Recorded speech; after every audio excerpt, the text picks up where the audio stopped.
Yeah, no, I wouldn't now like to comment on this specific position or any other position when it comes to apps. We have set out very clearly, or from this podium, but also, of course, with the materials that we published, our approach, which is the toolbox. What for us is important, and the toolbox and the guidance on data protection. For us, it's important that all apps that are developed abide by the standards. The toolbox foresees options, so it doesn't mean all apps have to be exactly the same, but they have to abide by the standards. That means data protection, that means security, that also means interoperability. So the idea is that all these apps are interoperable within a member state, if we have several in one member state, or also across member states. And of course, as I said, we have issued guidance on data protection more specifically. And this is our approach. And I think also doing this midday recently, I've already replied to the question, why is there not a single app? Simply because this is the fastest way forward also, that we make sure that while the apps are developed already, we now have since several days now the structure which with the toolbox which is foreseen for these apps. So this is the way forward, which allows on the one hand respect of standards and the other to have these apps on the market quickly. You stressed interoperability. That means there shouldn't be a situation where if people are traveling in different countries, they have to install a bunch of applications that are all more or less the same. Is that what you mean with that? This is foreseen in the toolbox that we indeed, that interoperability is one criteria, yes indeed.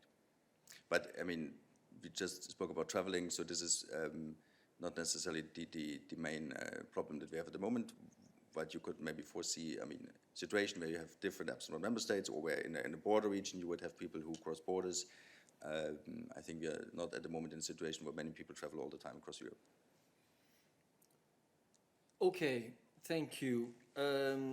Caroline, I think you wanted the floor, and I believe it was still linked to tourism. I'm not quite sure, though. No, it's actually, can you hear me? Yes. Yes, it's actually also on the app, so it's a more specific question on data protection. In the guidance the Commission published last Friday, the Commission names both centralized storage of data, but also decentralized processing as options for those apps. But at the same time, it's also in the guidance that a decentralized solution is more in line with the principle of data minimization. So I'm wondering if the Commission thinks that a common approach on this specific question would be desirable for the EU. And given the fact that there's a fight going on between those two models, and some big member states, and I'm not naming any one of them, seem to favor centralized versions, will the Commission hand out a stronger recommendation which model it deems more suitable from a data protection point of view? Thanks. Yes, no, I mean, you actually gave the answer yourself. Both options are foreseen in the guidelines. Both options are foreseen in the toolbox. And it's important that whatever is developed respects the toolbox and the guidance. And so we have no preferred approach from our side as the Commission. And once again, the toolbox is something which the member states agree to. So it's not something that the Commission put on the member states, but it's something the member states discussed and agreed commonly. And it's now not for us to single out a certain option within the toolbox. As you said yourself, both approaches are reflected in the toolbox and possible.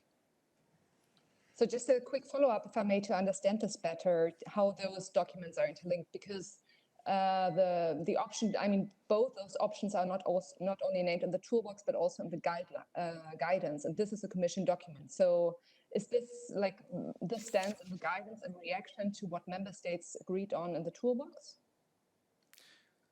The guidance is particularly on data protection. It covers not only tracing apps, but also other forms of apps. For example, apps with which you could check symptoms to see whether you might have corona or not. There's several other options that are set out in the guidance. So the guidance is, if you want, on the one hand, broader in terms of what it covers, on the other hand, much more focused and more narrow, because it focuses on data protection. Okay, thank you very much.